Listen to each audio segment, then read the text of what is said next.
एक मधु नाम की लड़की थी। 14 मार्च 19 साल की हो गई थी और उसके बीए ग्रेजुएशन पहले सेमेस्टर में एडमिशन भी लिया था। मधु एक बहुत ही ज़्यादा सुंदर और सुशील लड़की थी।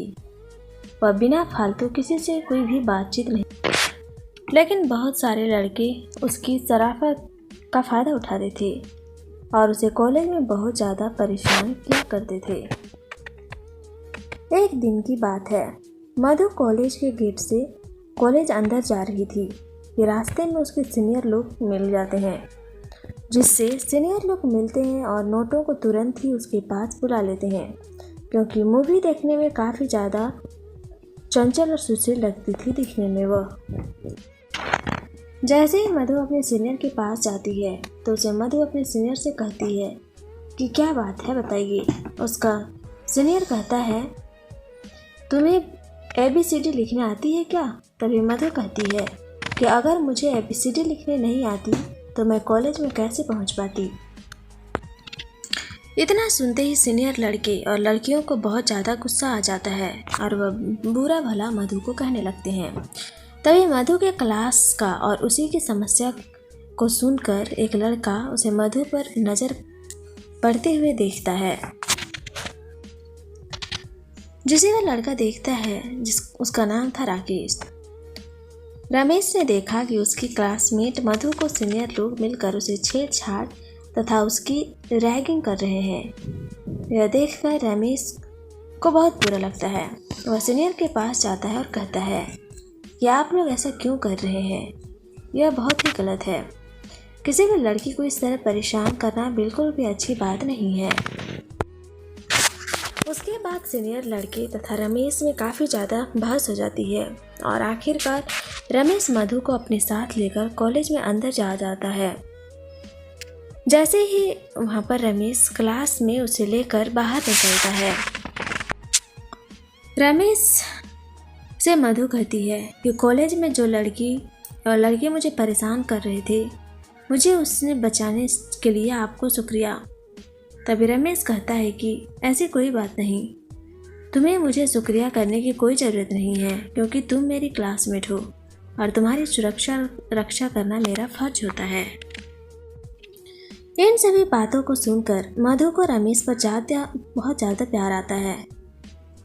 अब कॉलेज मधु और रमेश दोनों साथ साथ जाते थे, साथ ही आते वक्त भी दोनों एक साथ आते थे। रमेश को पता था कि कॉलेज में बहुत सारे लड़के होते हैं, इंजॉय जूनियर लोकेशन और लड़कियों को रैगिंग किया करते हैं।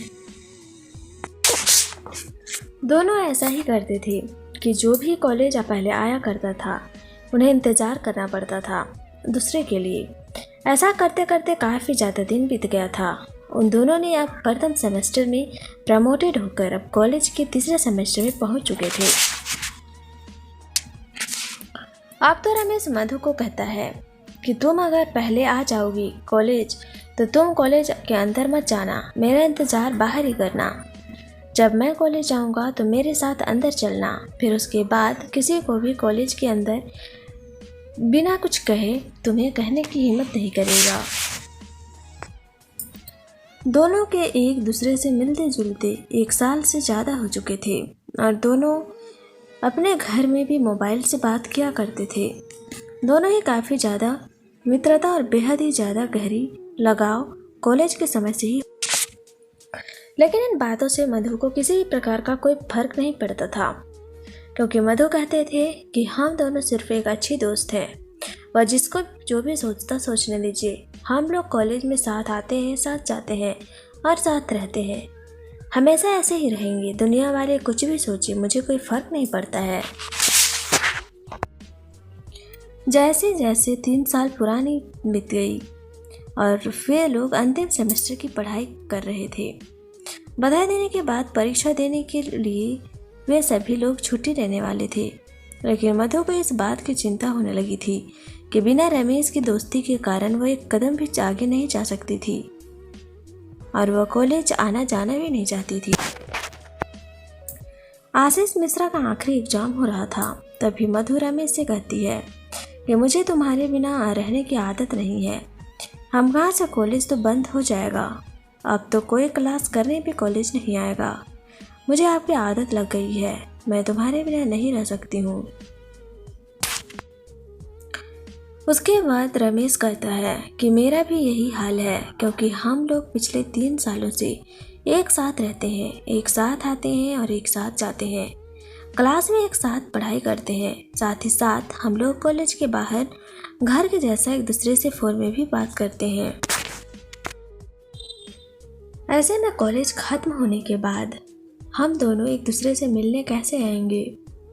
यह हम लोग का सपना तो टूट जाएगा। इस बात की चिंता से वो दोनों बहुत ज़्यादा परेशान थे। वह सोच रहे थे कि हमें किस प्रकार से एक दूसरे के साथ रहना और घूमना पड़ेगा। लिखित परीक्षा अंतिम चल रही थी। परीक्षा देते साथ शाम हो चुकी थी। मधु और राकेश में शाम के समय वक्त कोई ज़्यादा खास बातचीत नहीं हो पाई, क्योंकि मधु कॉलेज लेने के लिए उसके पापा आए थे। जैसे ही वह गैस पैसे लेकर निकले, उसके पापा के साथ मोटरसाइकिल पर बैठकर अपना घर चली गई। उसे बहुत चिंता होती थी। बहुत समय के बाद वह छिपकर उससे फ़ोन में बात करती। बात करते करते उसे पता चला कि उसकी शादी किसी और से होने वाली है, और वह बहुत ज़्यादा रोई और उसे बोली कि वह उसके बिना नहीं रह सकती है। सारी स्थितियों को देखते हुए रमेश अपने माता पिता को सारी बातें बता देता है और मधु भी अपने माता पिता को बता देती है। अंत में दोनों के माता पिता मिलते हैं और बहुत लंबे समय तक बातचीत होती है, और अंत में उनका प्यार जीत जाता है और फिर वे एक दूसरे से शादी कर लेते हैं और खुशी खुशी अपना वैवाहिक जीवन बिताने लगते हैं। तो आपको हमारी ये कहानी कैसी लगी हमें कमेंट बॉक्स में सजेस्ट करें और हमारे चैनल को लाइक शेयर सब्सक्राइब करना ना भूलें। धन्यवाद।